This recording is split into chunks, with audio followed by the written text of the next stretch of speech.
भक्त गोरा कुभार। મીઠી, તું રડે છે કેમ?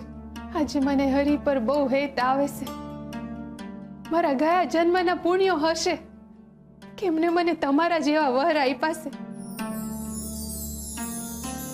તમે કેટલું હેત રાખો છો મારા પર. મન મોટું રાખીને મારા હંધાય પાપ પળમાં માફ કરી દીધા છે. મને તો લાગે છે આ હરીની જ કૃપા થઈ છે મારા પર.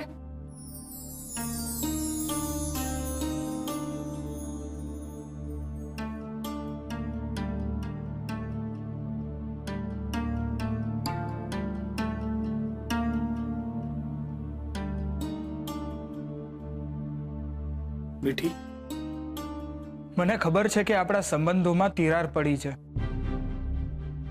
અને મેં એમ પણ કહ્યું હતું કે આપણે પતિ પત્નીની જેમ નહીં જીવીએ. પણ તે આજે ગોરા અને તુલસીને ઘરે લાવીને મારી બધી જ ચિંતા દૂર કરી દીધી. મીઠી, મારાથી ભૂલ થઈ ગઈ. મારા કડવા શબ્દ માટે મને માફ કરી દે. ના, તમે આવું ન બોલશો. આમાં ભૂલ મારી હતી.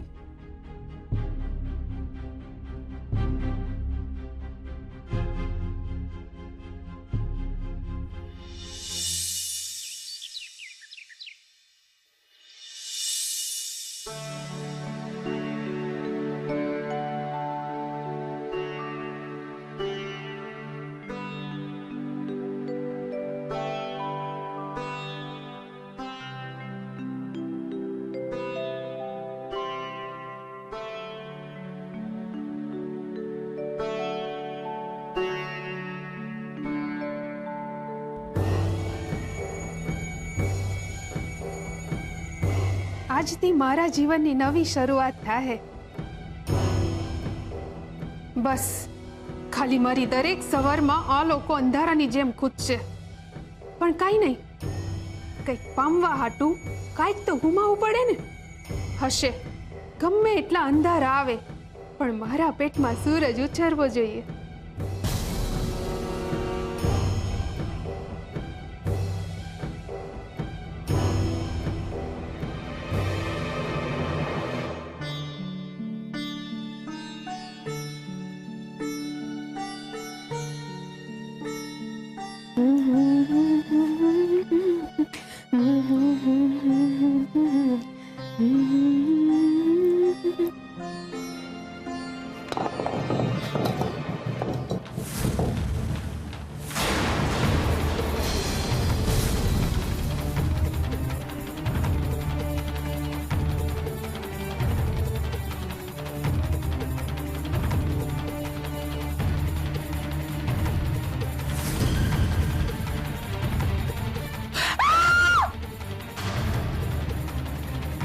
મીઠી, આ શું હતું?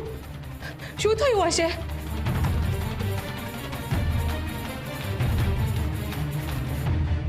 હું થયું શું રાભા? સુરા, હું થયું મીઠી? ભાભી, કોણ છે તો? કેવી રીતે આવી છે? હું થયું ભાભી?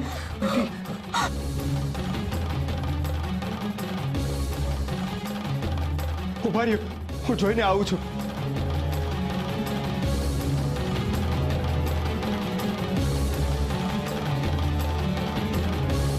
તમે?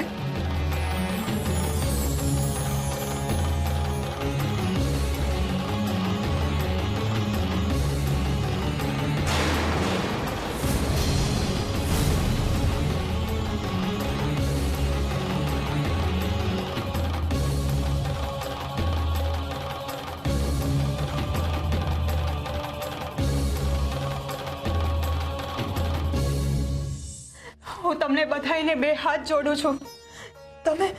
તમે કોઈ યુવરાજને જાણ ન કરતા કે હું અહીંયા છું.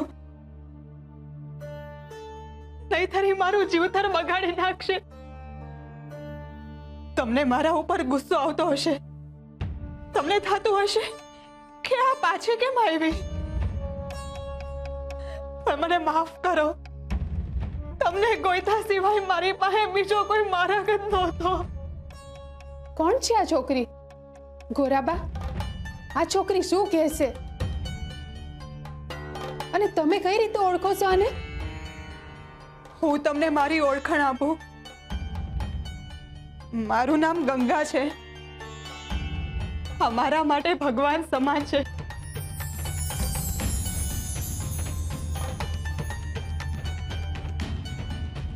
આમણે જોલા પેલા નરાધમ અને પાપી યુવરાજથી મારો જીવ બચાવ્યો છે.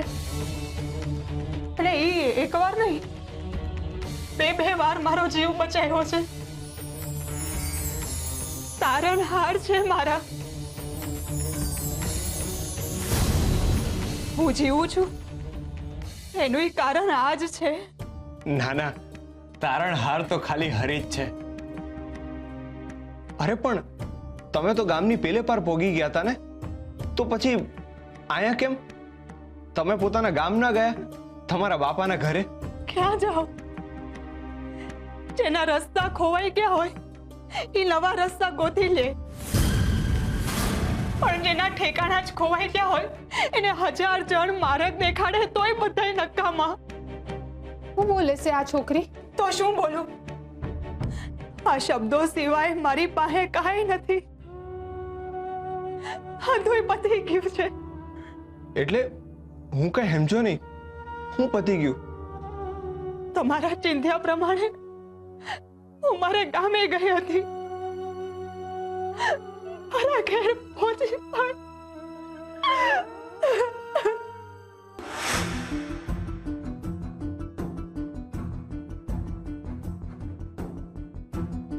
બસ બા, ઉભા રહ્યો.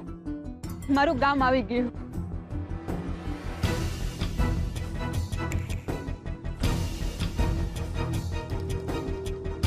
તમારો ખૂબ ખૂબ આભાર ભા. તમે મને મારા ઘર સુધી, મારા ગામ સુધી પોગાડી. સાચવીને જજો.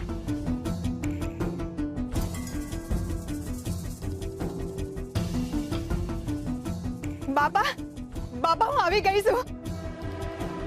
બાપા, બાપા, બાપા દરવાજો ખોલો, હું આવી ગઈ.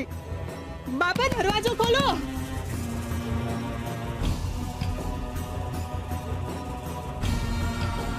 તમે તમે બધા અહીંયા? મારા બાપા ક્યાં છે? અને તમે ધોળા કપડા કેમ પહેર્યા છે? લ્યો, આ તો આવી ગઈ પાછી. આવી ગઈ કે મોકલી દીધી? કાઢી મૂકી હશે. કામ પતે પછી કોઈ કોઈને હુકમ રાખવાનું? આ રાજા મહારાજાનું તો આમ જ હોય ને બેન. પહેલા લઈ જાય અને પછી રસ્તે રજડતી મૂકી દે. આ હું બોલો છો તમે? મહેરબાની કરીને આવા બેન નો બોલો. તમે બોલો છો એવું કાંઈ નથી થયું મારી હારે. હું ગંગા જેવી પવિત્ર છું. એ તારું નામ છે, પણ નામ અને કામમાં બહુ ફેર પડે. આજ તો યુવરાજ એને લઈ ગયો હશે, પછી કઈ પૂજા કરીને થોડો મૂકી ગયો હશે.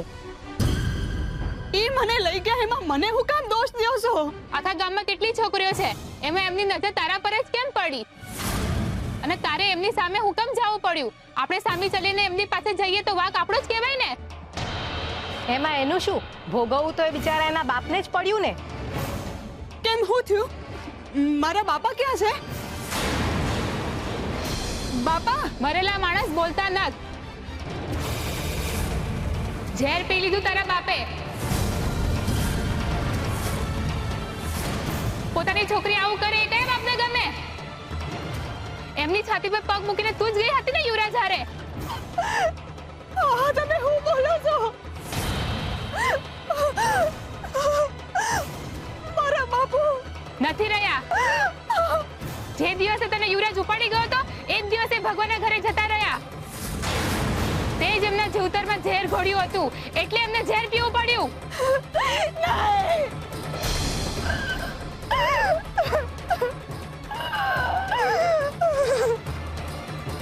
પણ તું અહીંયા કેમ આવી? પાછી જા રાજકુમાર પાસે. જે છોકરી પોતાના સગા બાપને ભરકી જાય એ છોકરીનો અહીંયા કાંઈ કામ નથી. તારા માટે આ ગામમાં કોઈ જગ્યા નથી. એ છોકરી સાંભળતી કેમ નથી? જાય છે કે તારા હાથ પકડીને બહાર ફેંકી દઈએ તને? આ સીધી રીતે નહીં માને. પ્રભુભાઈ, આનો હાથ પકડીને એને ગામની બહાર ફેંકી દો. મારે ઘરમાં જવું છે. નહીં, મારે ઘરમાં જવું છે. ઉઘડા ગામમાંથી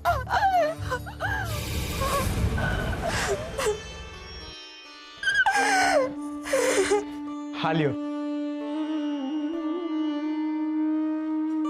પાણી પીઓ.